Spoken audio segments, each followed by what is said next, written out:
listening to the Saluki Gamescast. It's May 25th, 2023, and we just had the beginning of E3 season with the first PlayStation showcase. So, E3 is starting earlier than it used to. It's all the way into May at this point. So, my name is Justin Young. I'm joined by OJ Duncan and Alicia Utecht. OJ, Alicia, how are the two of you doing? It's not that time of the semester. Yeah, I'm doing pretty well. I don't have much to do until June starts, so. That sounds good. Yeah. So how are you spending your time waiting until June gets here? Oh, sleeping a lot, really. Just catching up on all the sleep I never get. That is a mood. Yeah. And so Rainbow Cafe, the LGBTQ center that I serve on the board for, is moved to a new building, and we're really trying to get everything set up how we wanted, and we're like installing the floor. And so I'm going to be evenings most of this week starting on Sunday. I'm going to be there putting in the floor and doing other little things to get it ready for like a grand opening. Like we're doing stuff there already, but like we want to have like a big grand opening when everything's finished. Mm-hmm. So I'm just doing a lot of manual labor. There because you got a new building right downtown and everything looks cool. So that's pretty exciting. And it's a good time to be doing that because you get enough sunlight that you don't feel like you've wasted your whole day, even if it takes you till 5 p.m. Right. I'll be there 5 till 8. So, but it's still sunlight at 8 now. So. I'll say you still get out and you're like, okay, I could go get dinner now. Yep. It doesn't feel like you're trying to eat at midnight or something. Right. Yeah. Alicia, how have you been? I've been all right. Some ups and downs. Had to very unexpectedly put down my kitten, so that was really hard. But love cannot be divided; it can only be multiplied. My aunt is coming down to visit me for Memorial Day weekend, and on her way, she met up with the people from the rescue where I had gotten Faramir to pick up a new friend. So I'm getting my new cat in about 2.5 hours. Oh, wow. Okay. That's exciting. Mm-hmm. It's very exciting. I am really excited to meet him. I've named him Wesley. So that way when he's being a little turd, I can call him the Dread Pirate Roberts. Oh, I thought because you were naming it after Wesley Crusher, and so you could say, shut up, Wesley. That too. Yep. If he's being obnoxious in the middle of the night, I can just be like, shut up, Wesley. But he is between 1 and 2 years old. We're not exactly sure, but he is a snuggler, which I'm very excited for. Because Faramir cooperated with being held, but eventually he'd be like, okay, now it's time for me to get out and to go play. And Wesley apparently just happiest time is when you're holding him. So I am very excited to meet him tonight. My young cat Gizmo likes to be held and will actually just demand it at times. So sometimes I'll be reading and he just comes up and just starts pushing his head into me until I make space for him. And then he just wants me to, pet him and rub him and everything.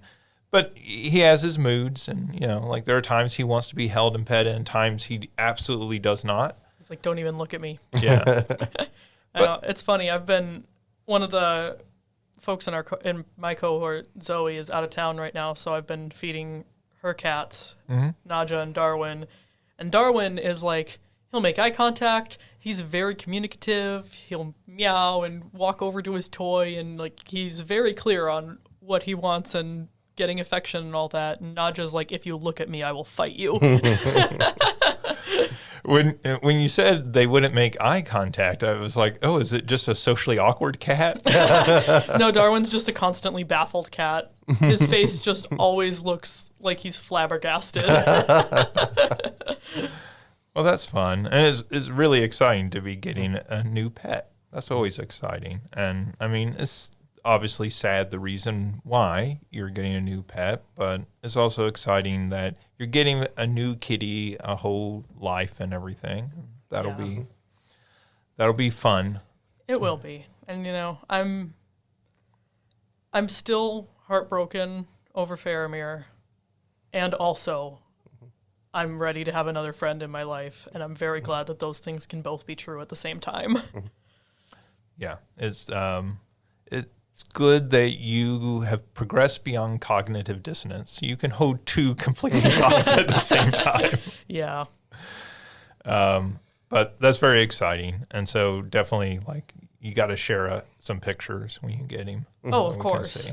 Of course. I'm absolutely, the minute that my aunt gets here, I'm gonna hug her, and then I'm gonna hand her my phone and be like, take pictures of the minute I meet him. I'm happy to meet you, but I'm really happy to meet him. I can talk to you on the phone. I can't talk to pets on the phone.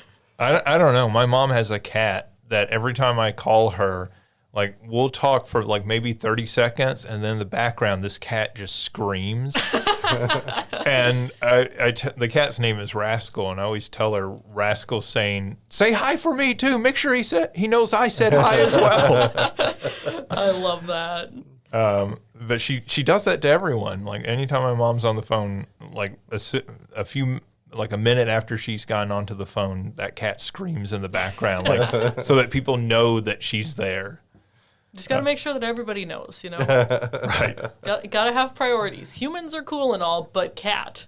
Yeah, cat's the real draw at any given time. Well, how about you, Justin? It looked like you were having some adventures this week or the past week. Yeah, so took a vacation down to Florida to see my Aunt Karen, who lives down there, and my cousin Matthew, who also lives down there. So we got to see them, and then jaunted over to St. Augustine, which I don't know if you've ever been to St. Augustine. St. Augustine is the oldest city in North America. I think that's correct. Certainly oldest in the United States. Mm-hmm. And it is, it's just like, it's the prettiest city in Florida, I feel like. Yeah. Because so much of Florida feels new when you go there. Like you go to Orlando, so much of Orlando looks new, feels new and everything. Even Tallahassee, where I was with my aunt, so much of that, looks recent and everything. But like you go there and it's a lot of kind of Spanish style architecture, mission style architecture with some of the buildings. They have a fort there that has traded hands between the Spanish and the British and the Americans over hundreds of years. And it's just kind of a cool little small town. It really is a small town once you get there and start looking around. You're like, oh, this is actually pretty small, and there's a beach, but the beach isn't the real attraction visiting there. It's the small downtown area. They have these old churches that are, a few hundred years old and, are quite beautiful at a time when we were still building architecture just to be beautiful and not to be efficient necessarily. And so it's just kind of a neat place to go and visit. There's a pirate museum there, which is really cool. They have one of only 3 Jolly Roger flags to have ever flown over an actual pirate ship. Oh, wow. Oh, my gosh. And I believe it's supposed to be the largest of the 3. So, got to see that. They also have memorabilia in there from, movies involving pirates. So, they have one of the baseball uniforms from Hook. I was just thinking, I was like, what do they have for Captain Hook? So they have that. They have Jack Sparrow's sword, or one of his swords, from one of the Pirates of the Caribbean films. So it's kind of neat. It has a collapsible end. So like those toy knives where you stab somebody and it collapses into it. So the end of the sword does that, so that he could actually stab people in the movie. Nice. And they had one. Jeffrey Rush's character, what was his name? None of us know. It's like Barnabas or something like that. I don't know. Somebody will be mad at me because I don't remember. They have his handgun. Barbosa, yes, there. But they had that. They had some stuff from the Goonies and everything. So that all was super cool. But even the stuff, the pirate memorabilia, they had a treasure chest that was a real treasure chest, which I don't know what that means. But Someone actually dug it up, found X on the map. And I don't think that, but like maybe at some point pirates actually did carry stuff in this chest, and so they had that where, you know, that was a few hundred years old. You could like touch a corner of it, and so like, you know, all that sort of stuff is pretty neat. And then it's a tourist trap kind of town as well. So there is just the most insane amount of junk food that you can imagine. You know, you have popcorn stores, you walk in, they're like, we have 100 flavors of popcorn. You think, how is that possible? How does anyone want 100 flavors of popcorn, right? But yeah, it's a cool place to visit. St. Augustine's really beautiful. You know, really just a unique place to visit, and I think entirely worth your time to go and see if you're ever down there. But yeah, that was a big part of the week, and traveling and seeing all that. A lot of time in a car. We stopped at a Buc-ee's. Have you ever been to a Buc-ee's? Or do you know what a Buc-ee's is? it sounds vaguely familiar, like I might have seen it on a road trip, but... Yeah, I think it's kind of like a Love's. Yeah. So it is a massive gas station, basically. So I think the rule is that every one of their Buc-ee's locations has over 100 gas pumps at it. Oh, my goodness. And they do not service semis. So there are no gas pumps for semis. But like the Buc-ee's store is basically like a Walmart. And you go inside and, okay, so like they have some junk food and everything like you expect in a service station. So you can get your Cokes and stuff.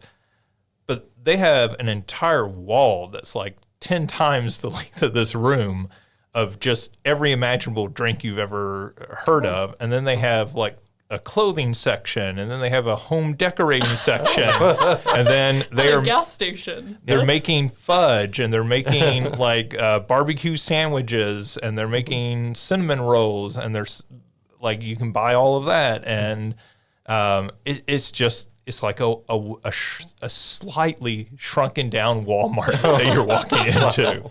Dang. And apparently people are like religiously fanatic about these places, and they like started in Texas and they've kind of spread all over the South, and now they're kind of moving, I think, as far north as Kentucky. I know Kentucky has one and they're opening another one in Kentucky. I think maybe that's as far as north as they've gotten so far. But they're a sight to see. And they have a mascot who's a little beaver, and they have a statue of him out front, and they have somebody dressed up in him walking around. And my greatest joy of stopping at Buc-ee's was my 12-year-old niece, who's going to be 13 in less than a month. I got to force her to have her picture made with the Buc-ee's mascot with me. She was not into it, and she's getting to that age, you know, where she doesn't want to have her picture made with people in mascot outfits, and she doesn't want to do goofy stuff with her uncle, but I can still make her right now. So that was fun. But yeah, Buc-ee's is quite the interesting place to see. What a weirdly American place, too. Yeah. Yeah. Like, it's one of those things you feel like somebody from England is going to stop in and see a Buc-ee's and go into it and go, what is wrong with America? I feel like they don't even have to go in. Like, the minute you see over 100 gas pumps, you're like, who needs this? Yeah. And then you look at the American interstates and you're like, oh, that's who. Well, here's the thing. There are like 100 gas pumps. They were basically all full when we stopped. That's what that's what I mean. Like I'm sure that there's no time of day you can go that it's half empty. And the one thing I did not see, which I sort of expected, was an e-charger. Like, you didn't see anything to charge an electric vehicle. Huh. And I got to believe they were there, and I just didn't see them. Because even if they're not selling those people gas, they still want them to stop and buy fudge and little like tiny Bucky dolls and stuff. I was going to say, normally you don't see them at gas stations because charging your car takes a lot longer. But if they've got basically a Walmart, then you can totally charge your car there and go in and get all your things. Yeah, I mean, this is a replacement for stopping at Arby's to eat. right? Like you can I stop think it goes hearing beyond that if they've got home decor. No, but I mean, like that's the Yeah. thing. You can get gas. You can stop, have a full meal. You can, yes, you can outfit your, your den while you're there. It's quite the American monstrosity, and I love it for that. I love the stupidest American things. Like there are bad things about America sometimes, and I'm sure I'll get canceled on Twitter for this. You know what? We got to celebrate the goofiness. We got to celebrate what we can. But sometimes there are really great things about America, and sometimes our goofy excess is one of our great charms. So that was my trip, and I'm glad to be back doing a whole new episode of this podcast. And so let's jump right into it. Alicia, we've had a couple weeks off. What have you been playing? So I did finally get back to playing a little bit of the Pokemon Cafe Remix game. I still like the main game, but within the last 6 months or the last year or something, they introduced 1-minute cooking mode, and that to me is just annoying. The normal gameplay, you get a certain number of moves per order, but you aren't on a time limit, versus the 1-minute cooking mode is like, okay, you have to get the right lineup, and the way that they do it, the things that you're supposed to get rid of just kind of flash constantly, which is it's not like to the point of strobe effect, but it is very upsetting to my eyes. So I don't know. I'm still enjoying like the main play, but a lot of the stuff now is okay. You get new Pokemon by doing the 1-minute cooking mode or by spending real world money, and I'm like, no. I'd rather not. What is it about the changes that are annoying to you? Is it that it makes it too hectic, or it's making it too much like real work? I think it's a combination of like it makes it too hectic, and it doesn't. So like it used to be. So like when Charizard was introduced into the game, Charizard showed up and he's like hiding in the bush, and as you're going through the orders, the points that you earn go towards, making Charizard more friendly and getting him to join your staff and all of that. Right. And you're still progressing forward in the normal orders. And now you have to do the points events, which are separate from the normal orders, so you aren't able to progress in both at the same time. Okay. And they're constantly doing points events that are the 1-minute cooking thing. And a lot of them are like, they have their easy, normal, hard ones. Easy, get to 500,000 points. Normal, get to 3 million. Hard, get to like 9 million or whatever it is. And you literally cannot complete the hard one if you don't spend real world money to get the special Pokemon on your staff. So they've taken what was already a mobile game and made it even more into a mobile game. Yeah. Yeah. And I'm just like, I liked this because it was chill, and the normal orders are still chill. But the 1-minute cooking countdown timer, and with that one it's like, okay, you have to clear 3 cream puffs, and then it flashes you forward to the next one, clear 3 cream puffs and 4 radishes or whatever. And it's like, can I just play? Right. Can I not have the countdown and if I don't hit 3 million, or if I don't hit, and then if you get over, if you hit the 3 million within 45 seconds, then it's like, okay, you're done. So there's really no motivation to like keep doing it to try and get a better high score, because you can't do the hard one without the real world money. Right. But the normal one is easy enough when you are playing it a lot. So Yeah, I feel like that's a point in the life cycle of a lot of mobile games that kills the mobile game. And I don't know what it is. I don't know if like the user base drops off enough that they have to figure out a way to generate more income because they don't have enough players playing, at scale to like continue to increase the income from advertising or whatever else. So they're like, well, we have to monetize this game in some additional way. Yeah. So let's create these extra hoops people have to jump through. But the outcome, at least for me, every time they do this, which sounds like what you're facing, is I just lose interest in the game. Yeah. Because the fun of it just dies right there on the vine for me. Because like I play mobile games as a sort of like, to fill time and as a relaxer, like you're talking about. And the moment they do that, I'm like, okay, I'm out. Yeah. Like, there's other things I can do with my time.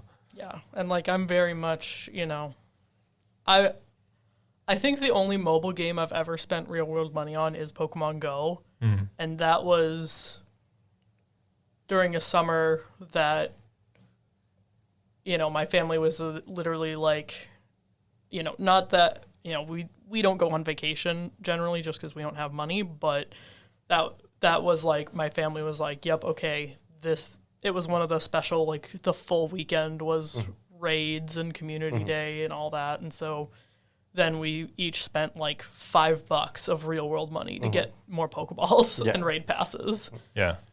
It was the summer of Pokemon Go. Yeah. It wasn't. It was not 2016. But It was your summer of Pokemon Go. it was one of them for sure.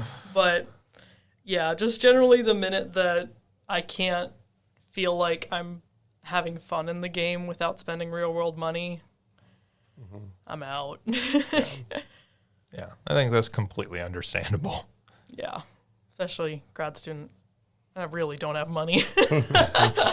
Well, and not money that you want to waste on, like, I hate to use that term waste, but like, like on a mobile game, when you could be saving that up and buying like a full Pokemon game in its place, right? Which you're going to get a lot more time. You can set and play for more extended periods. And I can restart when I want to and play through a new adventure. And right.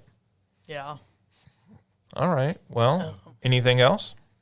Yes. Other than that, I've played a lot of Power Wash Simulator. So we were getting updates as you like discovered more of the story. Oh my gosh. I literally, when it was like, clean the recreational vehicle again, I was like, these texts sound odd. And then I got into it and I was like, what the heck?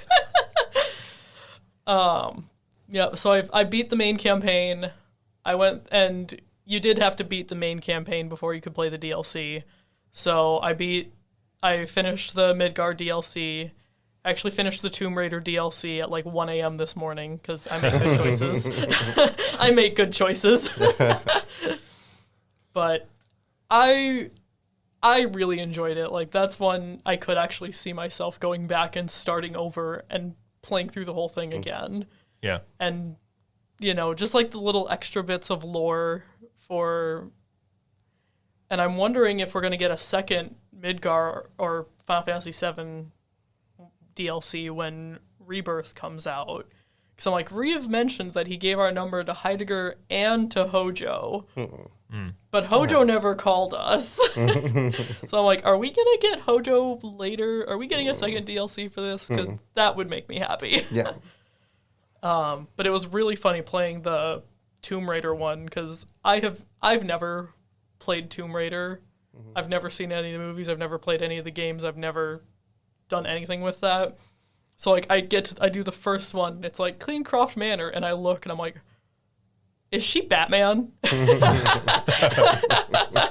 And then you get to the last one where you're cleaning her treasure room and she's got the giant T-Rex, and I'm like, yep, she's Batman.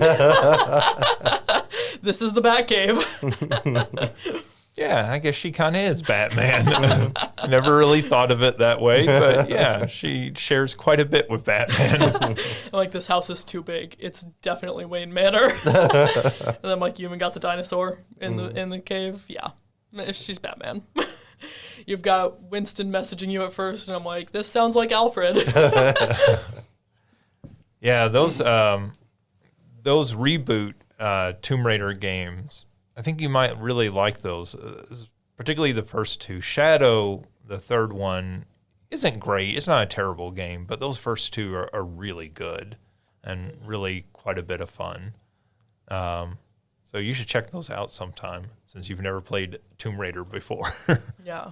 I know, like, I feel like we've talked about them before, and, like, it's such a staple that it's one of those that I'm like, why haven't I played it? Oh, yeah, money. Yeah. But I should at some point. It's also a time issue sometimes. Like, there's franchises I feel like I've never really touched just because I just didn't have the time. Yeah. Like, I mean, money as well often, but, like, That's just kind of how I've always been with Zelda, is, like, just the time and the multiple timelines and trying to understand what's going on. Oh, yeah. I think Zelda is best enjoyed just ignoring the timeline.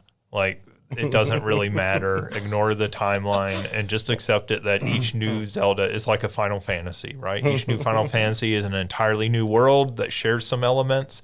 That's the way I've always enjoyed Zelda games. There we go. At one point, you should do a deep dive into Zelda and just read everything about it, and then pull back and don't care about it. There we go. I have a friend who sometimes will send me these lore videos of Zelda, and it's these people who watch like the trailer for Tears of the Kingdom before it comes out, and they're like, did you see that symbol on the wall behind them in this one scene? That is obviously referencing this thing that happened in Wind Waker. And I'm like, what? I love that kind of stuff. I mean, I think the reason I got into like Undertale and Deltarune was watching iceberg videos. Yeah. Not because I actually started off with the game. I started off with people who were explaining all the deep lore. No, I mean, I think it's the sort of series you can get as much into the lore as you want to, or ignore it as much as you want to, really. Yeah. So that's always fun because it allows people to experience it differently, right? Like how they want to. So, all right. So big thumbs up to Power Wash Simulator, it sounds like. Big thumbs up. 2 thumbs up. I am, what'd they say? They're doing a SpongeBob DLC next. Did they? I thought I saw that somewhere. Wow. They're doing a SpongeBob DLC. And I do not care for SpongeBob at all. But I will still play that DLC because I just enjoy this game so much. Okay. OJ, what have you been playing? So I wish I had been playing Tears of the Kingdom, but unfortunately I don't have enough money until June to buy it. So I have been seeing stuff about it, and I'm very excited. I saw a TikTok yesterday, and apparently you can make a skateboard. And someone told me that like my biggest problem with Breath of the Wild was the like weapon system, and someone told me that it's a lot better because with the fusing and stuff like that. And I'm sure someone else will be able to talk more about that. But so in June I'll be playing that. So until then, I've just been going back to, speaking of Pokemon Go, I hadn't been playing for a while, and I went back to it last weekend. There was a Fennekin Community Day, and they added a Master Ball. So it looks like they're probably going to have like maybe 1 or 2 a year maybe that you can get through different quests. That makes and sense. Stuff. And they released it the day after. So the Adventure Incense, that's 15 minutes a day that everyone can do, has a chance of spawning the 3 birds, right? And so the day before they released the Master Ball, I had one of the birds spawn and didn't get it because it's like a 0.1% chance to catch it. And it runs after like one ball. So I didn't get it. And then they released the Master Ball. So hopefully next time I see one of the birds, I'll be able to get one of them. I think Articuno is the purple one. So hopefully I get that one because I do love purple. And they've been doing a lot of stuff in Pokemon Go. So there's Chaos Crystals now. So when you defeat Chaos. Yeah. Say, OJ, how could you say that word so boringly? They're actually Shadow Crystals. So I inserted Chaos into there already.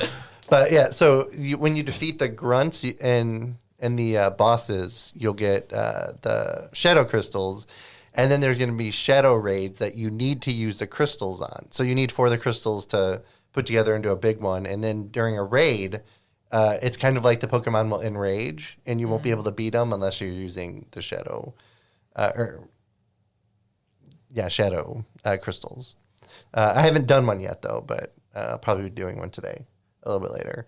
And when you were talking about DLC, or not DLC, but like the mobile games charging stuff, I think Pokemon Go has done something that's kind of smart. Is they keep on having quests like the community days. Like it'll be a 99-cent quest, and then you go through the different levels, and you don't really get anything super big, but you'll get something. Like you'll get a lucky egg or something, and it's generally doing that quest is cheaper than if you were to buy one normally, right? Yeah. And then they have quests that you can buy for like $5.99 for different wardrobe items, which that's not a big thing for me, so I'm not spending it. But I know some people are, right? And then they had the remote raid passes that were really good over the pandemic, but recently they increased the price of them, so they're not as like a couple dollars for each raid that you would want to do, and it's not worth spending that amount of money. If you're in gyms daily and getting the 50 coins per day, it's not that bad, but if you're spending regular money, it's just not worth it. But from those, before the price went up, like I have friends now that I've never met for anything other than this, but I did remote raids in like Japan and China. I think there was one in India. And so I have friends from all these different places that are sending me gifts, which give different postcards, which then allows me to get the different forms of Verillion. So that's nice. Do you mean you have friends within the game, or like real world friends? They're real world friends who send gifts with a postcard attached. And for the Verillion, there's different types of the butterfly, and they're region locked. And so like we're urban. And then like Wisconsin and up is polar.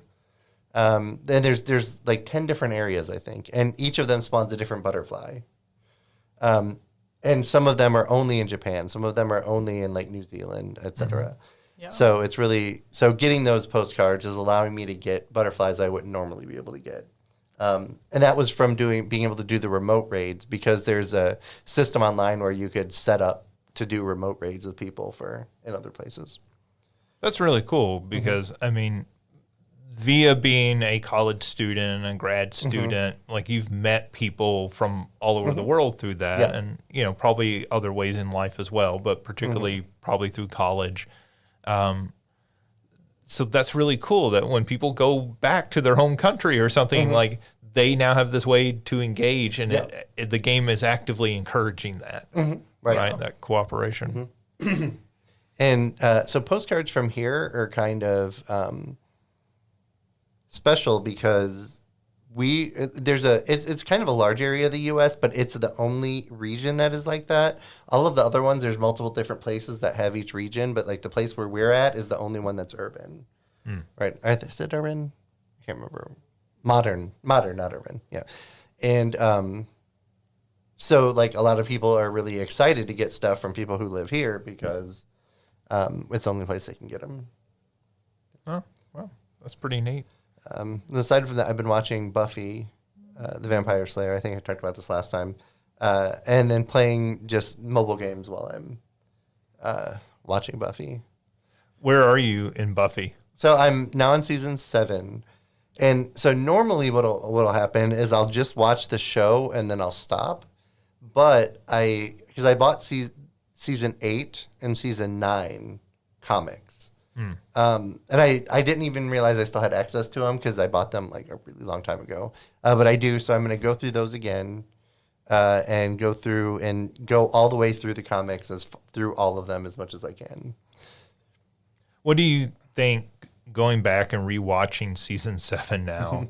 Like, how do you feel about it now? I mean, I guess I don't know how you felt about it originally, but like, I feel like most fans were disappointed maybe in season 7 originally.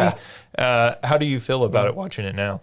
So I think that where the disappointment comes in for season 7 and it always is that season 6 in the Dark Willow story arc was so good, and then season 7 comes in and it's really, really slow through most of it. And it's just like, oh, we have to make every enemy has to get bigger and bigger and worse. And now, oh, look, it's the first evil, and it's like you can't touch it, you can't destroy it, you can't do anything with it, and it can be anybody who's dead. Like, and I don't know, it seems a little bit like jumping the shark to me to have the first evil, because the first evil was briefly mentioned in a much earlier season, right? And then it didn't touch it at all until it came to this. And the Dark Willow story arc is my absolute favorite part. It's only a few episodes, but it's just really good, I think. Even though it's very problematic, and I've written papers about how problematic it is. But it's my favorite part. And then the season with Glory is really great too. I really like Glory as a villain. I know that's an unpopular opinion, but I think Glory is a really great villain. And then so coming after this and Dark Willow and Glory, it's just kind of a mess season. Yeah. And then I don't know if you know much about season 8 and 9 and through the comics, but they really take advantage of not being filmed and just being a comic, because things get much bigger and fantastical in those. Yeah, I've never read those. I've always wanted to, but like that was basically what I had remembered hearing at the time, was that it got much more kind of into the fantastical elements than the show did. Because like they're in a castle in Scotland, and so that's like where the home base is set up. And then like Dawn is a giant, at least at the beginning. Oh, and it's so my thing with Dawn is Glory is my favorite villain, but I honestly think they could have made the key an actual key on Buffy's keychain, and it would have been a better storyline. Because Dawn is just horrible. I cannot stand Dawn. Oh, poor Dawn. And every time I watch it, it's worse. I just have to sit through Dawn. And like, oh, let me make everything about me. Oh, someone else died, it's about me. Like, oh no, there's the first evil wants to kill the world, but I'm going to make it all about me. It's like, come on. Like, I've never, like, I work with teenagers a lot, and I've never met a teenager as horrible as Dawn. They took the worst part of every teenager in the world and put that into Dawn. That's my, yeah. But tell us how you really feel. Well. I just love listening. Having never watched Buffy, just listening to this and being like, okay, so here's a quick thing. Here's what happens with that. Okay, so Buffy's a vampire slayer. She's an only child. She's a vampire slayer? I like that you just explained the title. Yeah. She's never would have guessed that. Okay. So she's an only child up until season 5. And then her sister shows up at the beginning of the episode, the first episode of the season, and you're like, "What?" Like, they never address this at all. And then throughout the season, and everybody in the show remembers her, right? And everyone has memories and talks about the memories of her. And it's like, when it first started, it was like, what? Like, did they really just introduce a character like we haven't seen them? But then through the storyline, what you find out is that she was a bundle of mystical energy called a key. And there were monks that were protecting it from Glory, who is like a hell god, essentially. And in order to make sure that Buffy would protect the key, they made the key into her sister and gave everyone all of these memories, right? Okay. Which stupid storyline right there, in my opinion. But she's just the worst. She's horrible. Like, on a scale of 1 to Strangers of Paradise. Like, I would rather play Stranger of Paradise for the rest of my life and never play anything else than sit through Dawn one more time, really, if we're being honest. Dang. And and don't get me wrong, Michelle Trachtenberg, the actress who plays Dawn, is fantastic. But the character of Dawn is just so horrible. She's Harriet the Spy. Yeah. Well, I'm going to defend Dawn here ever so slightly and say that the retconning of Dawn as Buffy's little sister is really clever in the way that they handle it in the show. Mm-hmm. Because it's the sort of thing that gets done in TV shows all the time. But in the case of Buffy, they actually have an explanation and a reason. And like they actually bother to like explain why they're doing this retcon instead of just like, oh, we just never mentioned this before. Yeah. It just happened. Like, I mean, think about how many TV shows where there is a sibling who just disappears. Yeah. Like Family Matters, there's a sibling that goes up the stairs and just never comes down again. So I do like that cleverness. She is an annoying character. Yeah. Like, and they lean into that, I think, very heavily. For all you listening, I wish you could have seen the cross-arm look that OJ gave Justin the moment that he said, I'm going to defend Dawn for a second here. I am defending the concept, not necessarily the execution. So it was clever. I'll say that. When it was originally airing, though, I was just about done until they started showing that it was really like that they were going to explain it. That they knew they were doing something out of left field. Yeah. And so, but yeah, like it's clever. I will agree with that. But they didn't have to make her such a bad character, such an annoying character. No, I mean, I get that. Like, I do remember the joy of watching that originally and people just flipping out. Yeah.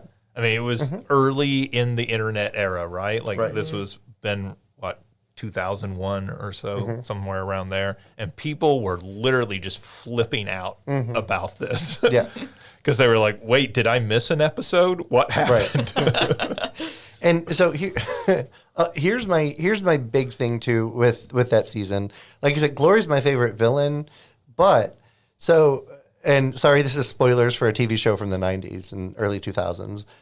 But so eventually Glory gets Dawn and she's on like the top of a tower and she has to bleed and her blood opens a portal between like all of the hell dimensions and Earth. And it'll be horrible and everyone, like apocalypse, everyone will die, right? Yeah. And then Dawn's death is what they say is what has to happen to stop that portal once it starts.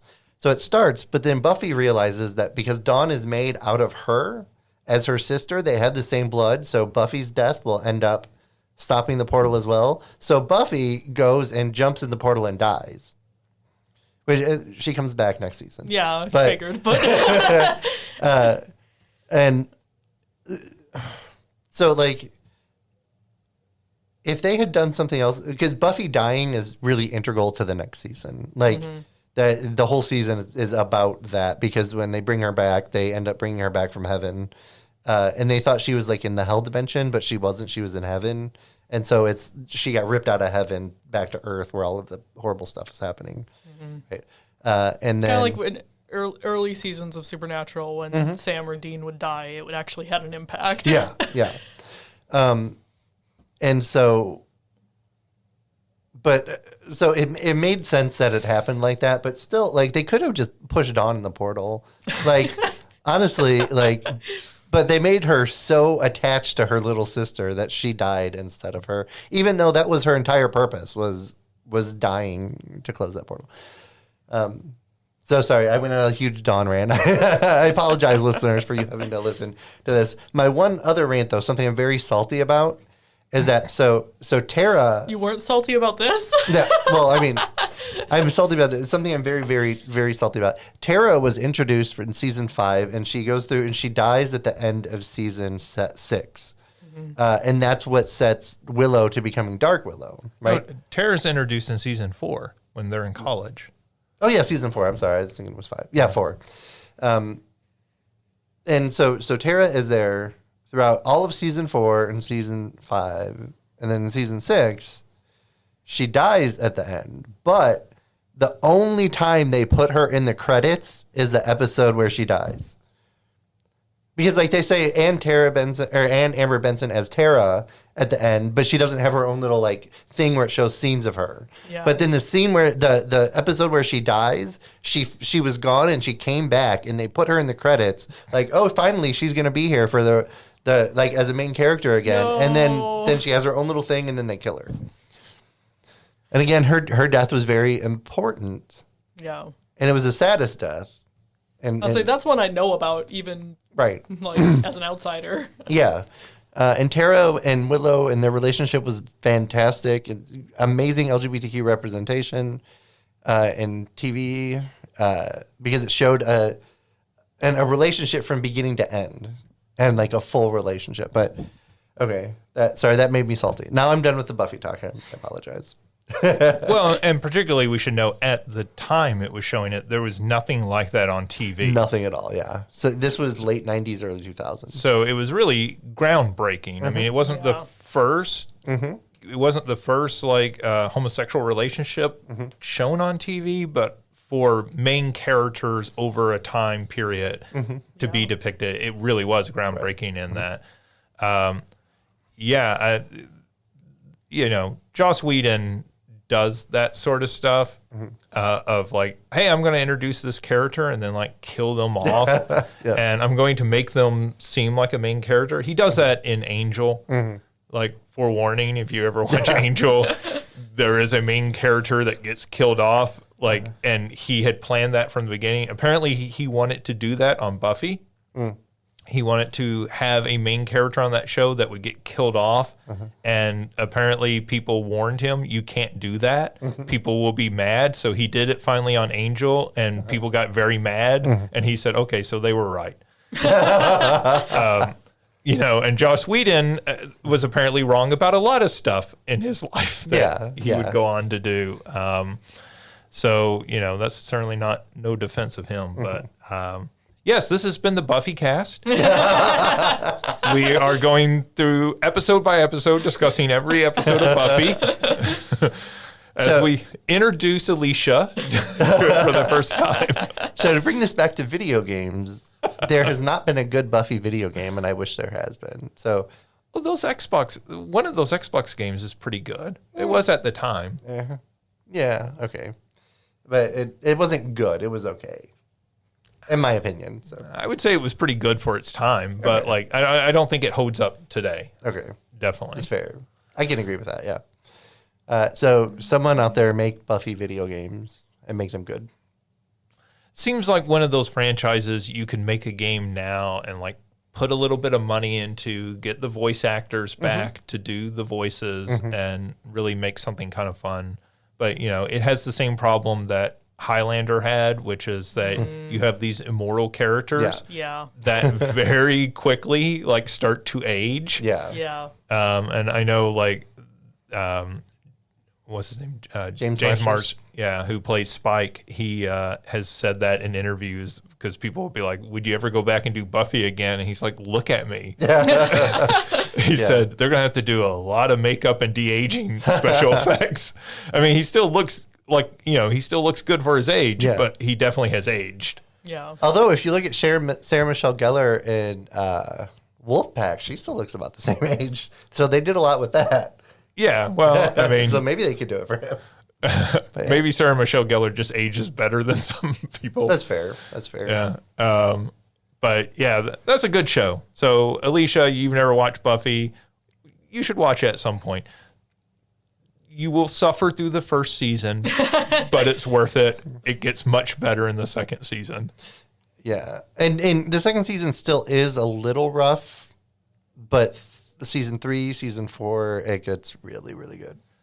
Yeah. Season 2 is what made me fall in love with that show. Season 1 didn't, but season 2, there are episodes that made me fall in love with that show. And I'm very happy I watched it. All right. So we've talked enough about Buffy. Maybe for the next 6 months. In 6 months, we'll check back in with OJ. He can fill us in. All right. So let's talk. Oh, well, I haven't talked. Playing, Justin? Yeah, I haven't even talked about that. I have been playing Tears of the Kingdom. Have you tortured the Koroks? No. That's all I've seen online is people torturing the Koroks. Have you seen the one where they crucified one? No. Yeah, because you can build contraptions and stuff. So somebody built a giant cross and put a Korok on it. Oh my gosh. It was like one of the first things I ever saw somebody do with this game. And I was like, of course that was the first thought that came into somebody's mind. So as said earlier, I've been traveling, so I haven't played nearly as much as I would like. So I'm just a few hours in. OJ talked about the weapon system and people saying that the weapon system feels better. I will say that one of my big complaints about Breath of the Wild was the weapon system. I understood from a design standpoint why they made it what they did, but I also found it frustrating at times. I feel like the weapon system in this addresses that as without completely stripping that system out, right? So there's still weapon degradation, weapons still break and everything, but because they add in the fuse ability where you can like combine different items and make new weapons and everything, it keeps it fresh. It makes it fun in a way that I felt like it wasn't fun in the last game. So without completely stripping that out, I feel like they've addressed it in the best possible way that they could. If that ruined the experience for you last time, I don't know if this is enough to fix that for you. But for me, it's at least mitigated it quite a bit, at least in my eyes. So Tears of the Kingdom is a really interesting game. It feels like this is the game they wanted to make with Breath of the Wild. And I don't mean that as a negative comment about Breath of the Wild. I mean this feels like the natural evolution of that idea. And so they've taken that base game, they've bolted on these additional systems. I feel like they've more streamlined the story. So they start off with a great introductory story element that feels very like ripped from The Mummy. So the Brandon Fraser mummy, by the way, not the Tom Cruise like insane mummy. But it feels very much kind of ripped from that. And then it is just like playing this game, you just are reminded that Nintendo makes games better than just about anyone else does. Like they make the actual act of playing a game more fun than just about anyone else does. And so every time somebody criticizes a Kirby or a Zelda or a Pokemon or a Mario for, feeling old or feeling like the graphics aren't up to modern, standards and that sort of thing. This is one of those reminders that you go back and you play and you go, yeah, but this still feels better than just about anything else out there. There's very few games that I can point out and go, okay, this feels comparable. It doesn't feel more cumbersome than Zelda does, because there's all these systems and everything, and that could get really cumbersome. I feel like for the most part it works. It's very streamlined. There are times that, the building mechanics where you're building rafts and different things, sometimes that can be a little bit more cumbersome, I feel like, than is ideal. But overall, this is a fantastic game. This is, this feels like, and I think partly because of the time of the year it's releasing here in the first half of the year, it feels like this year's Elden Ring. And Elden Ring was obviously, I think, heavily inspired by Breath of the Wild, and coming up with new approaches for developing these sorts of games. Yeah, I mean, there's a lot I don't want to talk about because I don't want to spoil. I don't want to go into like specific details. The Sky Islands are really neat, and it feels like something substantial added to the game. I obviously have just barely begun to scratch exploring that. And then when you get down to Hyrule, that all feels very like new and fresh. And I think part of the concern going into it was, well, they're just reusing the same map that they had in the last game, but they do some clever things to make that feel fresh. There are classic sort of dungeons in this, and they feel very Zelda-y, like classic Zelda-y sort of dungeons, but with the mechanics of Breath of the Wild kind of latched on top of that, so it allows you to sort of break the way that you play those dungeons. So it's like playing a classic Zelda dungeon, but like you don't have to play it by the traditional rules. You can kind of break it. So like the climbing element allows that, I know, in one of the dungeons. So yeah, this is a very, very good game. I feel like there's not a whole lot I can say without maybe spoiling the early moments of it. And there's not a whole lot I can say because I'm just not that far into it. And so now that I'm back in town, I'll have some more time to just sit and play it. So that's one of my goals. So that's really all I've been playing because I haven't really had time to play anything else. Let's get into the news. And we have actually quite a bit of news. We mentioned earlier the PlayStation Showcase. We have a few things to talk about before we get into that. AEW Fight Forever, the wrestling game, the competitor to the WWE big stalwart wrestling game, has been given an official release date. This game was rumored to come out last fall. It obviously did not. It is finally coming out June 29th. They released that along with a new trailer.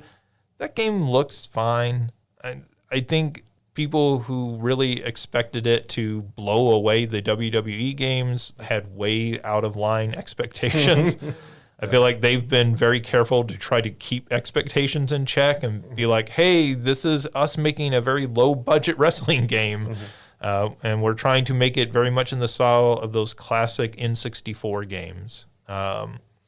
So it'll be interesting to see how that plays out. I think there is room for a wrestling game that's very pick up and play. And the current WWE game is not that. So if they can achieve that, I think there is a desire among a lot of what I would say even like casual wrestling fans, people who aren't watching every week, but watched it as a kid or something, would like to come back and play one of those games. Let's see. Kotaku is reporting that Ubisoft's open world Star Wars game may launch early 2024 as Ubisoft is in desperate need of a hit. So they're really trying to get that game out. A home developer in Las Vegas has been naming streets after Pokemon. So they've done Jigglypuff, Snorlax, Squirtle, Charmander, and Charizard so far. I will say this is Bulbasaur Erasure. The fact that we have 2 from the Charmander line and nothing from the Bulbasaur line. But that said, I would absolutely live on like Squirtle Street or something like that. I would move there for the sole purpose of that being my address. Me too. Yeah, I'm surprised we haven't had Pikachu yet. Maybe they're saving that. Maybe save that for when you get the whole gated community. Then it's the Pikachu community area. Right. No, it's even funnier too. Looking at this now, like I think I sent this to you guys. Did you know Gaming just released a 2-hour video of because when Pokemon first came out, there was not an official Russian release, and so this dad wrote a Russian version of the Pokédex, and like it's very satirical but also very loving because he's like, oh yeah, like I did this so my daughter can know the game that she's playing and know what these Pokemon are, but then like there's all these the Squirtle line are all criminals. Like it is hilarious, and I highly recommend. I think like 40 minutes into it right now, and it's just incredible, the world building that this man did for Pokemon. But I'm like, I don't know, like with that, I'm like, do we want to live on Squirtle Street? Do we want the War Turtles to come through? And I feel like Snorlax Lane would be the worst of these to live on. I just feel like Snorlax sounds kind of bad. Your road's going to be blocked all the time. Unless you have to get the Poke Flute. I don't know, but Jigglypuff Circle, can you imagine, like, anytime you go to bed at night, you're never sure if you're going to wake up with marker on your face. At least Jigglypuff is fun to say. True. Imagine you're telling somebody your address. You're ordering a pizza for the first time. Where do you live? Jigglypuff Lane. Then you have to spell it. Put it in the special notes on the delivery. Bring Pokeflute to wake up Snorlax. That would be a very good joke. If anyone at the pizza place got it, that would be a very fun joke. Otherwise, they're going to be like, this person's out of their mind. Let's see. The PlayStation VR 2 has been reported to have sold 600,000 units in their first 6 weeks. That's 8% ahead of the original PlayStation VR.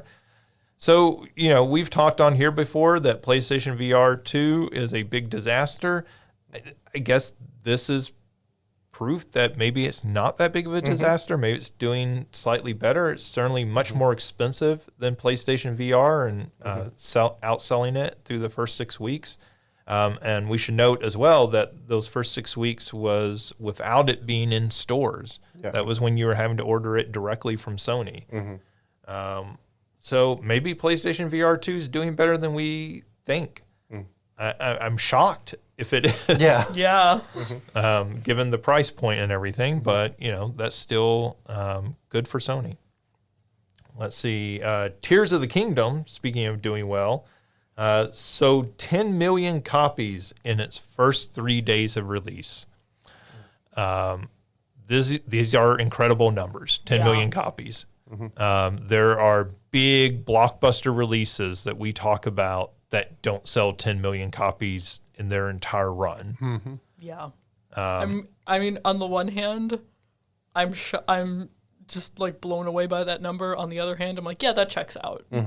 Because I feel like Breath of the Wild has maintained such a legacy from being really, I think, the first game on the Switch that I saw a lot of people care about. Well, it was a launch game. It was a launch game, and the fact that it has maintained such a strong legacy and people have still been excited for the sequel the entire 6 years or whatever it's been. And so it's kind of like how we talked about when Scarlet and Violet came out and the numbers that those games had. It's like those are big numbers, and I'm not surprised that this is the game that's pulling in those numbers. Yeah, I mean, I think we talk about Nintendo games, and we talk about how many, on the last episode, how many Switches they have sold, and it's the third best-selling system in history now. And, over 6 years into its lifespan, I think we're coming up on 7 years or so, they're still selling 10 million copies of games at launch. And you wonder, why is Nintendo not in a big hurry to release a Switch 2? This is why. Right? If they release a Switch 2, how long until they can get these sorts of launch numbers from the software? And, it's important to understand, video game companies make their money from software.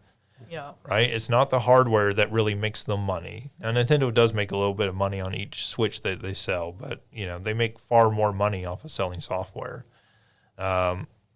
So, yeah, I mean, it's kind of incredible because at this point in the lifespan of a game system, this is usually when systems would be sort of turning it down, and you'd start to see sales falling off, and that doesn't seem to be happening with the Switch. We've got some more details on Mortal Kombat 1. We talked about, there was a little bit of a tease out there last episode, so they've now fully announced this. This is a complete reboot of the franchise. So it's not a remake of Mortal Kombat 1, it's a complete reboot of the franchise, though still in the story continuity of the previous 11 Mortal Kombat games, excuse me. So the way that Mortal Kombat 11 ended, the whole universe sort of got rebooted. This is picking that up. It appears that it's going to restart, and it's going to play with, some of that mythology that we're all familiar with of those games. They have said that there will be a bigger reveal coming up at the Summer Game Fest. So, that's about all that we know at this time. So, and the trailer release. So, I think last time I said that I thought they would switch Sub-Zero and Scorpion and make one of them, or like switch that so Scorpion was good and Sub-Zero was evil. But it looked like they're going to be friends now. Yeah. So I was like, oh, okay. I wasn't expecting that. I was expecting a full switch. They did a friendship. Yeah. Yeah. So it looked really good to me as I was watching it. So. And there was apparently a leak of the DLC characters too. Did you see that? No, I did not. Okay, so there was a leak in the first Combat Pack DLC characters. There's going to be Quan Chi, Omni-Man, Ermac, Peacemaker, Takeda, and Homelander. Okay, I did hear about Peacemaker and Homelander. Yeah. Somebody talking about that. Yeah, and then a Jean-Claude Van Damme skin apparently as well. Yeah, so fun trivia for those who don't know, the original Mortal Kombat started out as a Jean-Claude Van Damme game. Yep. And they did not actually do that deal, so they made an entirely new game. So I guess Okay, that's pretty neat. Yeah. finally getting him into the game. That's pretty neat. That's Yeah. a great full circle moment for a new Mortal Kombat 1. Let's see. Other news. PlayStation is apparently using Bungie to, quote, rigorously vet, unquote, upcoming live service games. So we talked about when they bought Bungie, what was the reason to buy Bungie. Obviously, Destiny is part of that. And we'll talk more in a few minutes here about other reasons they might have bought them. But obviously that was part of it. But part of it was that they were experts on building these live service games thanks to all the experience they have with Destiny. So as PlayStation moves more into developing these sort of live service games, apparently they're using Bungie's expertise to help them go in and, like, they use the term rigorously vet, but, figure out what's working, what's not working, what are the pitfalls they might be falling into, so they can launch these games in more of a sort of final state. And they won't have the traditional stumbles that live service games are famous for. So if you're interested in any of these live service games, I guess that's good news. Alicia, you'll be interested. The Lord of the Rings Gollum, the new game, is the worst reviewed game of the year. Want to see my shocked face? This puts it at number 295 of games released this year in 2023, with a score ranging between 38 and 43 on Metacritic, depending on which system it's for. So, yeah. I think I said before, like, I would love to be excited about a game like this, but I'm not surprised at all. this game never looked good. It never looked good. It, of all the characters, why Gollum? I absolutely understand the appeal of, like, let's do more Lord of the Rings things that, even just aren't straight adaptations of the original trilogy or of The Hobbit. But, like, there are so many characters that have not been given their due in Middle-earth. Like, give me a Glorfindel game. That's what I want. I don't want to play as Gollum. I want Glorfindel. He's one of those characters who is always cut from every adaptation. And I understand why, because when you can trim down on the number of elves in Rivendell, or you can give Arwen a bigger part and have her be the one to bring Frodo into Rivendell and command the river and all that, I get it. You don't have time for every character. But a video game, give me those other characters who are so left out all the time, rather than giving me another freaking thing. Andy Serkis was amazing as Gollum. We don't need a whole Gollum game. I think we talked about this earlier, but yeah. Do you think it's just that if you ask the average person on the street, who's a Lord of the Rings character? Oh, absolutely. Gollum is the one that most people can name. Absolutely. And I get that, but I also think that Lord of the Rings itself is a big enough name that you could put Lord of the Rings Glorfindel and people would be like, ooh, new character. And not realize that it's actually a character Tolkien created. And I think that would draw more people in than saying Lord of the Rings Gollum, where we're all like, okay, that's neat, I guess. I definitely get the name recognition of going with it, but I don't think that I don't think that Lord of the Rings is something that doesn't have enough name recognition on its own, Right. Like, I definitely would get you wouldn't want to just title the game Glorfindel. Like, you would have a lot of people who wouldn't know, but you could say Lord of the Rings Glorfindel or whatever. Yeah. No, I think just the name Lord of the Rings carries a lot of weight. Yeah, like that is enough for people to know whether or not they're interested. Sure. All right, that does it for all of our news outside of the PlayStation Showcase. So as we are recording this on Thursday, yesterday was the PlayStation Showcase. This is sort of kicking off the E3 season. So instead of being part of Summer Game Fest or any other event this summer, PlayStation decided to go early, do their own event. This event was over an hour in length.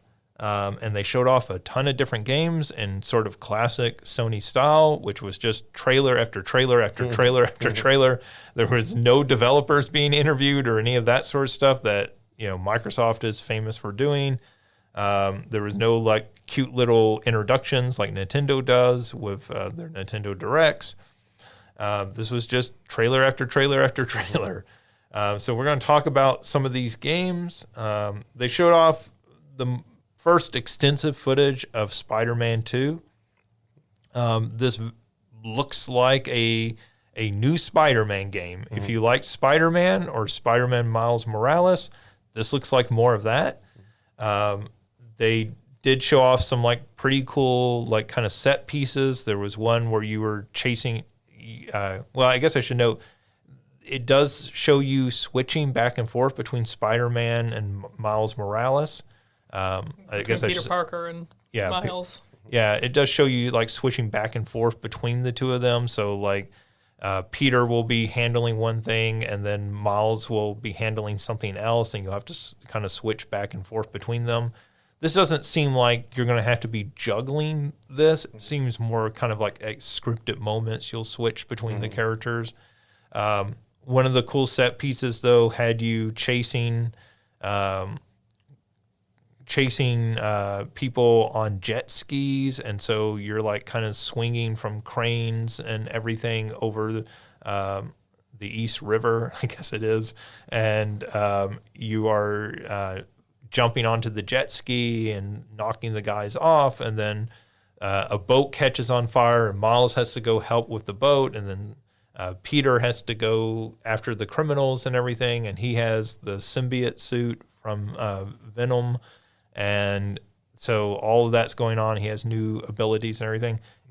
It looks like what you expect from Sony, a big AAA single-player blowout game. I'm very excited for this game. I really like the original Spider-Man. I really like Miles Morales. I think Miles Morales is actually a better game than the original Spider-Man because it cuts out a lot of the like kind of busy work, open world busy work that the original Spider-Man game had.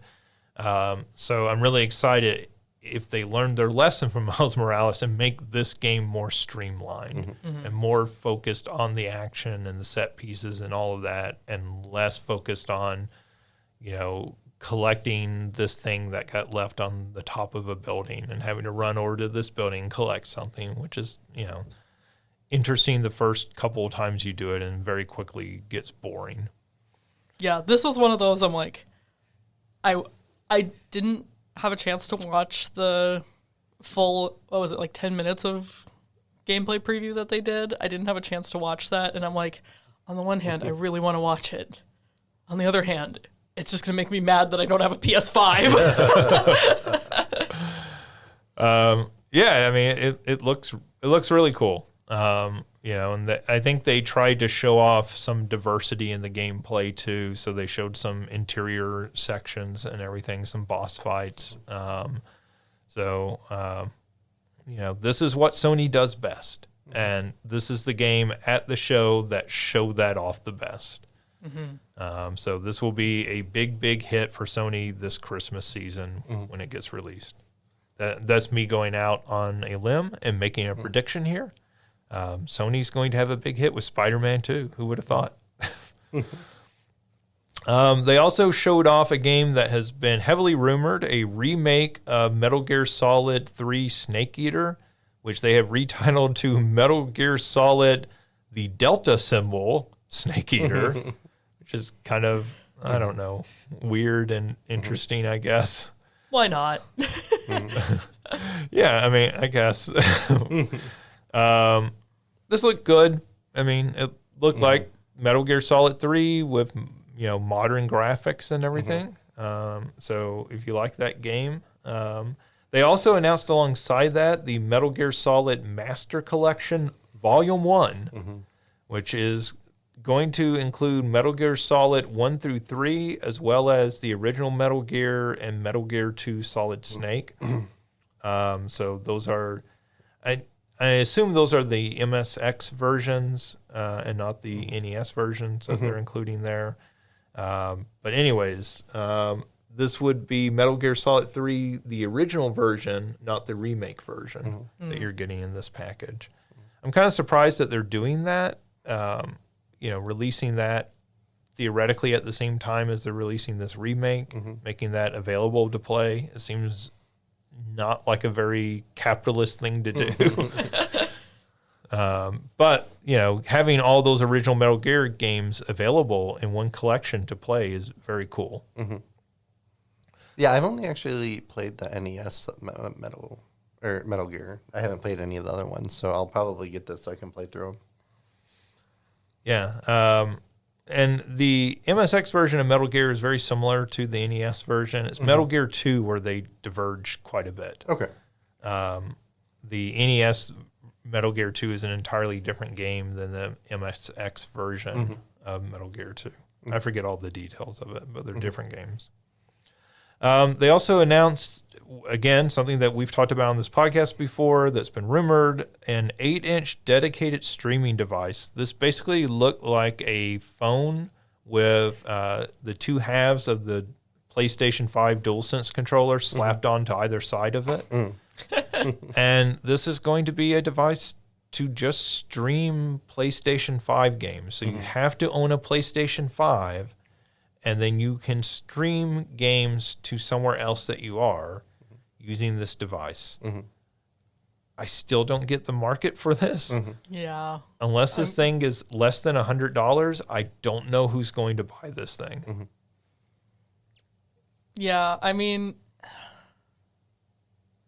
I think it's, if you're like going on vacation and you want to keep playing your PS5 game or whatever, like then it's nice. But again, if it's over $100, is it worth it? Right. But like even on vacation, like if you're buying this for, like, say your kids, right? Or I guess this is not a device for them to play in the back seat because you're streaming. So you're going to have Wi-Fi. Yeah, I guess the other thing I could see is like, depending on how expensive it is, I could see where like my sister has a PS5. I do not. So like I could see me getting it and using like her accounts and everything to be able to play PS5 games while I'm here and she's in Minnesota. Right. Yeah, I mean, but my understanding is her PlayStation 5 will be occupied because you're streaming from it. Oh, really? Not from the cloud. So that's so weird.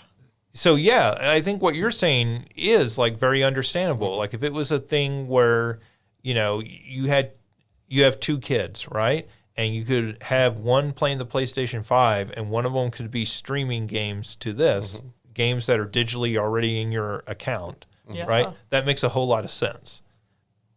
But at least so far, what we know, that is not at all what this device is. Sony, why? That's a question we all ask quite a bit. Sony, why?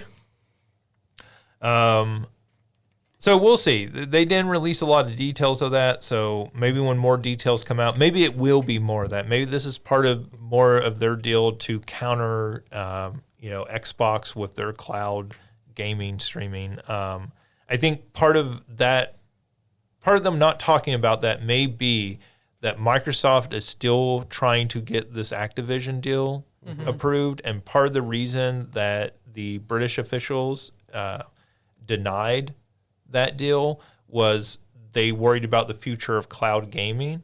So if Sony were to introduce a new handheld device that allowed you to stream games directly to it without their hardware, without a PlayStation 5, right? Then maybe that hurts the argument they have against Microsoft. So maybe that's why we're not actually getting details. It seemed weird to announce new hardware and go, that's it. We're not talking about it. So it's like Bruno, we don't talk about it.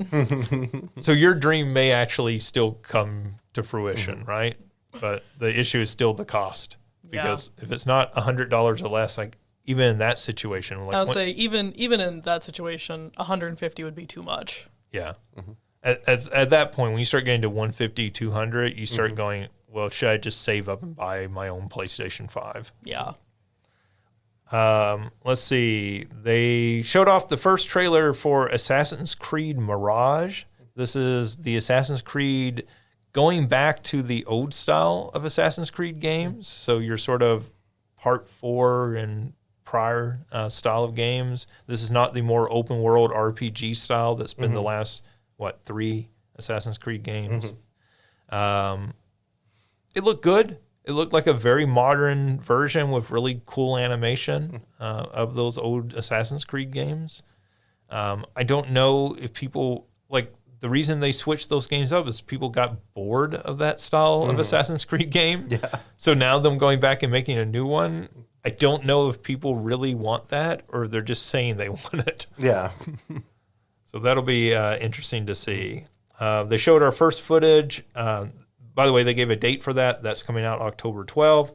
Coming out 5 days later on October 17th is Alan Wake 2, which they have announced is only coming out digitally. There will not be a disc release for Alan Wake 2, which is kind of bizarre because that looks like a sort of big budget game. Anyways, Alan Wake 2 looks like Alan Wake 1 in a lot of ways. So I guess for the good and bad of that, it is supposed to be more of a kind of survival horror style game than the original was. So I liked the original Alan Wake. I don't know how excited I am for part 2. They showed off some more footage of Street Fighter 6. They showed off some more of the story mode of that game. That game still looks really cool. They also showed off quite a bit of Final Fantasy 16 in one of these trailers where there is just insane things happening on screen for the entire trailer and random lines of dialogue spoken by different characters. So there are just characters going, "We'll never make it." And then another character chimes in immediately saying something like, "The crystals, we must abandon them."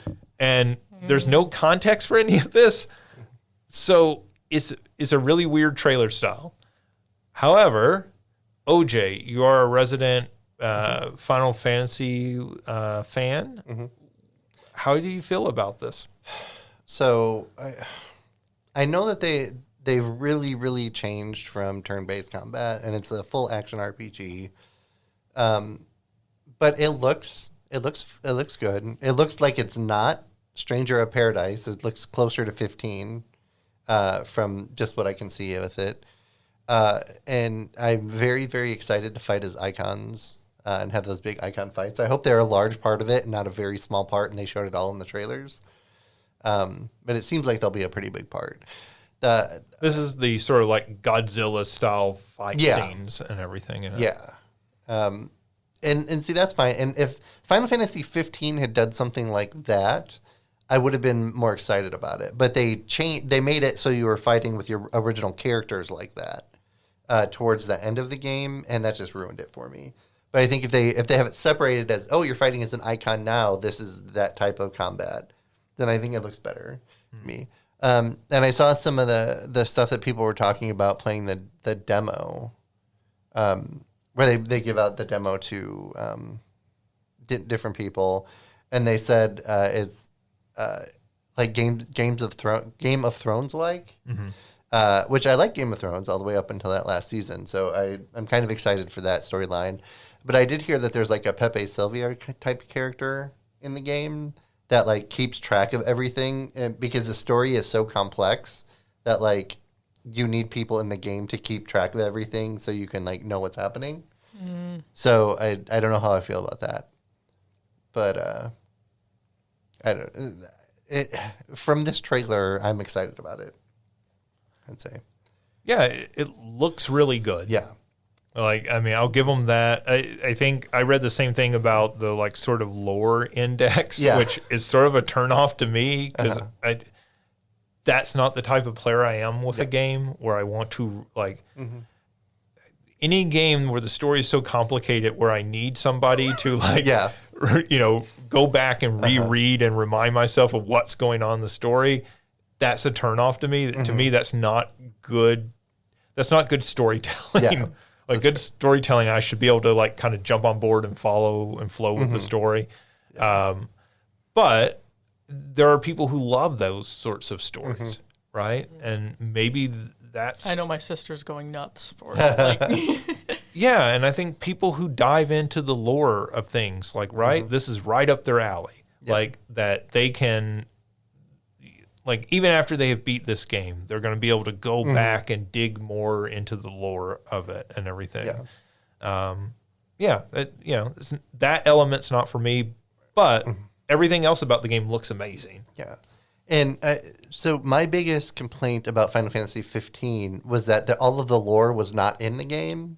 So you had to watch the movies beforehand. You had to read the comics. You had to do all of this stuff. And then so playing through the game, having not read or seen any of that, it was very confusing. So I think having it in the game is better than not having it and having it in separate stuff as that. yeah. But some games I'm willing to do a really deep dive on for the story. And Final Fantasy is generally one that I'm willing to do that for. I wouldn't do it for a lot of games, but Final Fantasy, I'd be willing to. All right. When I walked in today, the two of you were watching the Dragon's Dogma 2 trailer. This is, I don't know, this is the first look we've got at this, but certainly the most extensive look we've got at it so far. What y'all think of it? Well, I love Dragon's Dogma 1. And it's a fantastic game. It looks like this is going to be very similar to it. So I'm excited about that. The one thing that I hated the trolls, fighting them every single time. It was just annoying. And so they're going to be back in there. But it looked like they had like really expanded enemies. It looked like a really good story from the brief clips that I could see. It looks really good. So I'm very excited about it. They had a really big, creepy enemy. It looked like some type of like large goddess or something, and she looked pretty awesome. Yeah, when she like leans in and looks at the one the that's character. right after the Medusa one is like... Yeah. That's a very creepy character. And so I'm all for that. And like you said, Medusa character is going to be in there. So I'm very excited for this one. Yeah, I liked the look of the physics in it. That first game has you climbing up onto giant enemies and everything. That was part of the original like sales pitch of it and the scale of the enemies. And this one, I know at one point shows a bridge collapsing, which looked like it was happening real time in the game. That looked really cool to me. Yeah, and I was wondering is that something that you can stop from happening, or is it supposed to happen? Because like if it's something you can stop from happening if you do everything right, I think that's a lot more interesting than if it's supposed to happen in the story. Right, just a scripted moment. Let's see. We mentioned earlier Destiny, that Bungie had some other things in the works. One of those is a sort of reboot of Marathon. So the Marathon games were originally first-person shooters for the Mac, They only came out on the Mac originally, and they are rebooting that, though it's not a real reboot because it's going to still take place in the same universe that those original 3 games did. But it is very much separate. This is not like Marathon 4. This is a new sort of interpretation. It's going to be very sort of player versus player focus. There's not a single player component to it. This sounds like another of Sony's live service games coming directly from Bungie. This looked really cool stylistically. The look of the characters and the world and everything. I don't know how excited I am about a player versus player marathon game, but at least it looks good, I suppose. They showed off a game called Fair Games with the S, a dollar symbol. I love that Sony, one of the biggest companies in the world, is making an Eat the Rich game.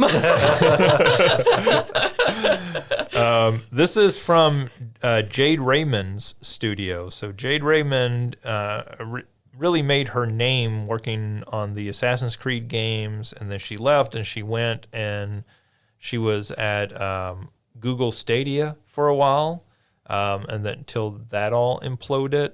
And she worked with, I'm trying to think, she worked at another studio for a while and really has not released a game in quite a few years. At one point was a very prominent, well-known name and figure in the game industry. This is her finally releasing a game. Yeah, it is the Eat the Rich game. The trailer, before they show any of the actual gameplay, was very much like, hey, we are overthrowing the rich. It's like 5 people have the majority of the world's wealth, and we're going to change that. It's like, Sony? This is a 3-player heist game, and it looked cool. It looked like they were doing a lot of stuff with different, tools and weapons and everything. So, yeah, I think this is one that I'm excited for. Like, I love a good heist story, whether it's TV or movies or books or whatever. So, right. I wasn't too thrilled. I think that the characters look kind of generic, post-apocalyptic-y. Yeah. But I think that... They look very hackers. Yeah. But with that said, I think I am going to be keeping an eye on it and seeing if it does more to hook me in. Let's see. Square Enix showed off a new game called Foam Stars. Foam Stars looks basically like Splatoon meets a rave. It is literally Splatoon meets a bubble rave. And it has characters firing like basically foam/bubble weapons at one another, and you are covering the level with different colored foam. Yep. So I assume it functions like in Splatoon. You're trying to cover more of the level with your colored foam. It looked really cool, and then you can like surf on the foam. So it really looked like one of those games where somebody said, hey, Nintendo made a really cool game. Let's just copy that and make our own version. Hey, can I didn't do the homework. Can I copy yours? Sure, but change it a little. That way the teacher doesn't know. Foam Stars. Yeah, the teacher definitely knows in this case. But yeah, that looks fun. I mean, it looks like a unique kind of fun game. I guess not that unique because it is a Splatoon copy, but it just looked fun from what they showed off of it. Another game that looked really cool is The Plucky Squire. So we've seen some video of this before, but this was a much more extended look at the game. This is the game that starts off very much like inside a storybook, and so you're walking from one page to the next page. It's got a very like style of like kind of hand drawn to all the characters and everything, and it is sort of a mostly overhead, though there were some scenes that they showed where it switched to a very much a side scroller sort of view. But the thing that really I think stands out about this game, really makes it kind of unique, is that at times you can jump off of the page And when you jump off of the page, you're suddenly into a 3D world where you are a little character in the big world. And so you're exploring like the bedroom where this children's storybook is, but you're like very tiny as your character exploring it. This game looks incredible. The thing I think that they showed off this time for the first time that I hadn't seen any of before was they showed you like even within the story, within the real world, there would be like, hey, somebody has a dollhouse, and on the dollhouse there's a picture on the wall, and you can jump into that picture. And so that looked very much like Mario Odyssey. So the elements where you're like going from 3D to 2D on the wall and using that to like walk around the corner of the wall and come out the other side. Just a cool looking game. This game looks incredible. And this one is like, dang it, I don't have a PS5. But this looks like one that I'm going to make my sister get and then play when I'm home over winter break or when I go home in summer, or because this game just looks so, it's both adorable and the transitions from 2D to 3D look so seamless. And I'm like, this is everything. Yeah, and it does look very cute, very adorable. I think that's the right word. And it's one of those games where you want to be really careful when you go, it's adorable, because you don't want people to misinterpret that. Because it genuinely looks like a cool game and fun. Like it's not entirely trading off of its style, right? No, it looks like, it looks like a fairy story. And so, like, we get that sense of childlike wonder with it, but not in a way of like, oh, it looks like Teen Titans Go and is going to be for 2-year-olds. Yeah. I think that's true. Let's see. They had Phantom Blade Zero, which I think this is the first we've seen of this game. This was an action sword fighting RPG, sort of a Japanese sort of ninja shogun style to it. This game just had really cool sword fighting in it. And I'm watching it, I kept trying to figure out how much of that is I am pressing a combo of buttons and how much of that do I actually have control of. Because they showed at times where two guys were attacking you at the same time and you're fighting one and then you turn and fight the other and then you like split your sword and like attack them both at the same time. And I'm trying to figure out, is that a combo of buttons I'm hitting or am I actually controlling that as it happens? And all of it's happening super fast and everything. That looked really cool. And then they showed some really cool set pieces, again, where you're like on a wagon being pulled by horses on the side of a mountain, and guys are coming up and attacking you from both sides, also on horseback. And like it all just looked super cool. And I just don't know what that game actually plays like. There's elements of it that look like it would be very Souls-like the Dark Souls games, and then there's elements that look more like something, say, like Ninja Gaiden. And I think that's a game I'm going to have to know more about to know how excited I should be. They showed off Sword of the Sea. This is coming from some of the developers who made Journey. This looks very much like Journey with skateboarding tricks added to it. You have a sword, you can ride that sword, and when you're riding that sword, you can ride it up half pipes and stuff and do tricks. It looked cool. It looked very much like Journey. So, if you like Journey, I guess there's a reason to be excited for this. They show off Revenant Hill, which is the new game from the Night in the Woods developers. It definitely showed you going through some different environments and everything. I don't know what to make of this game other than if you really like Night in the Woods, this game looks an awful lot like Night in the Woods. Same sort of look and style to it and everything. They showed off a game called Ultros, which is a very cool looking Metroidvania game. It looks very trippy. Yeah. Yeah. And I don't think that's a bad thing. It just looks very trippy.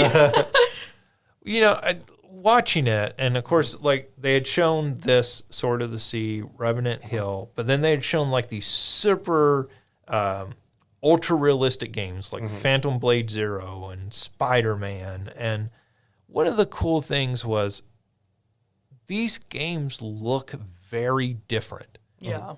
Like they look like they each, for the most part, had their own style to them.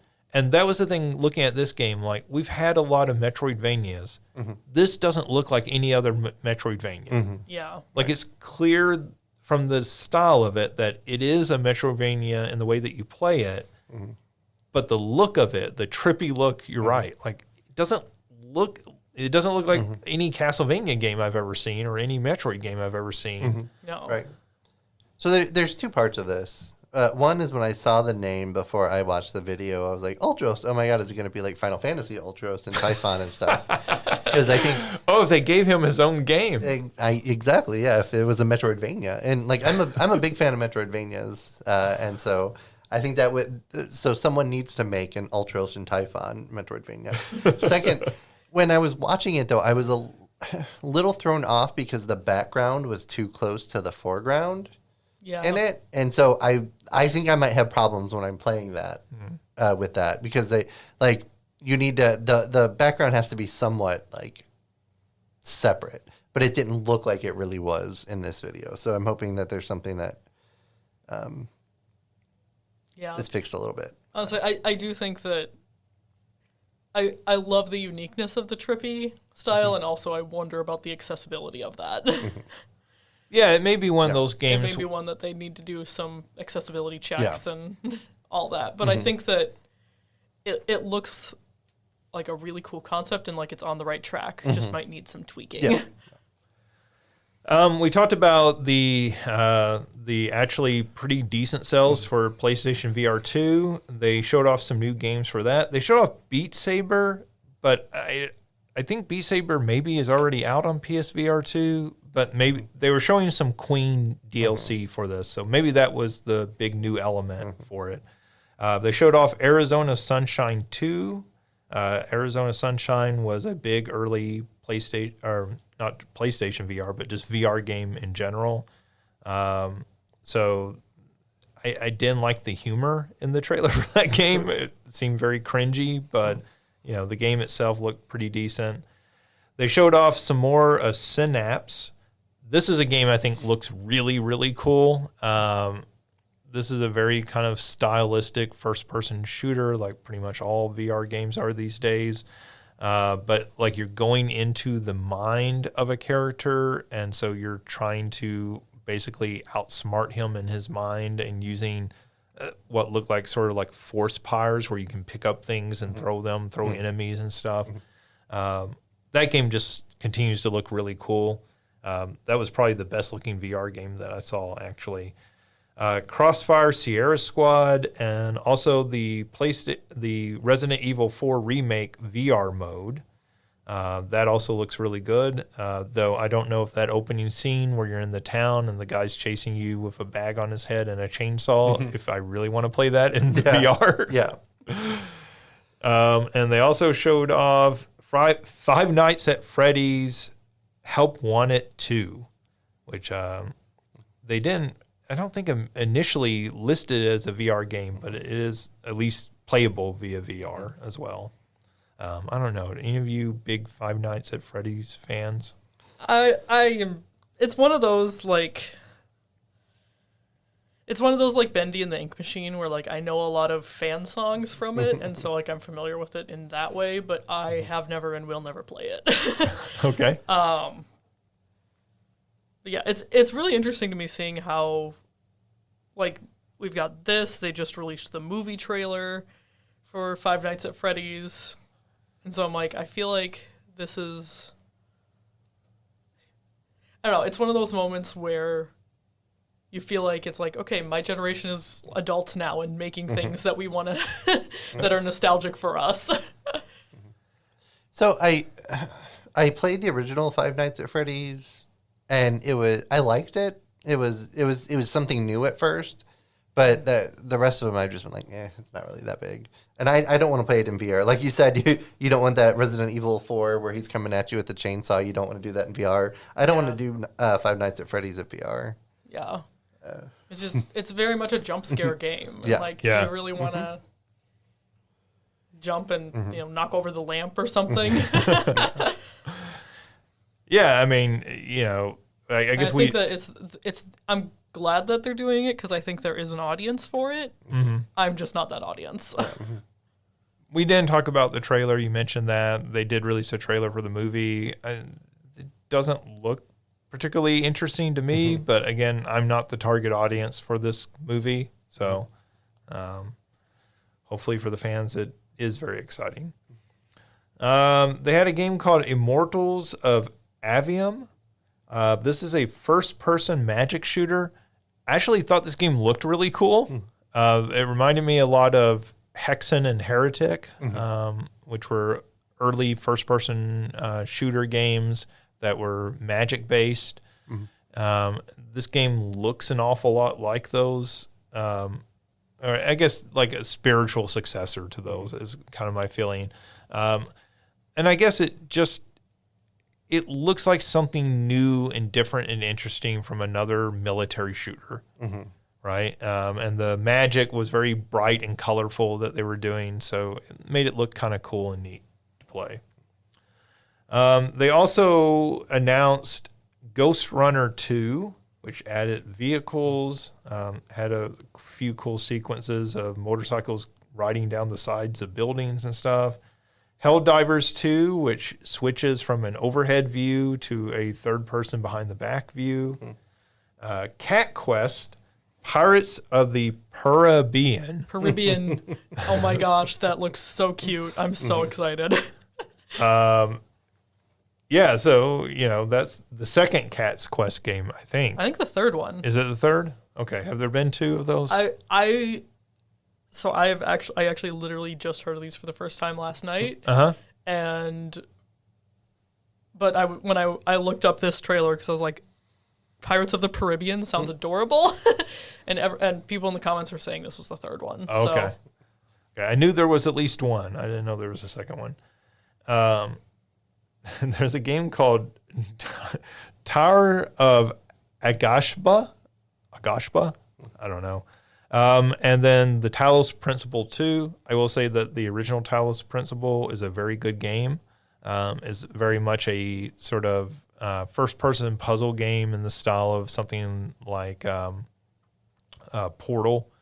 And so making a part 2 to do that, it's pretty exciting and everything. All right, that's everything from the show, and that brings us to the end of our show with our big question. Since we just spent a whole lot of time talking about the PlayStation Showcase, for our question this week, which of these games are you most excited for? So, Alicia, which of these games from the PlayStation Showcase are you most excited for? I think it's got to be the Plucky Squire. It looks so charming.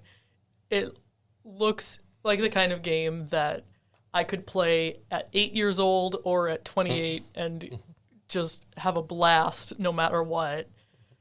I'm so impressed with how seamless the transitions between 2D and 3D look. I love the creativity of you're in the storybook world, and then when you come out of it, you're still little, you're still going around like, oh my gosh, there's giant rats. Flashlight. Yeah. I think that looks so charming and so fun. It reminded me, I forgot to mention this one earlier, Zelda: Link Between Worlds, the 3DS Zelda game that came out a few years back, had a lot of that of you're in a 3D world, but then you can jump onto the wall and you become 2D and move around. And, there's elements of that in it. But yeah, that's a very cool looking game.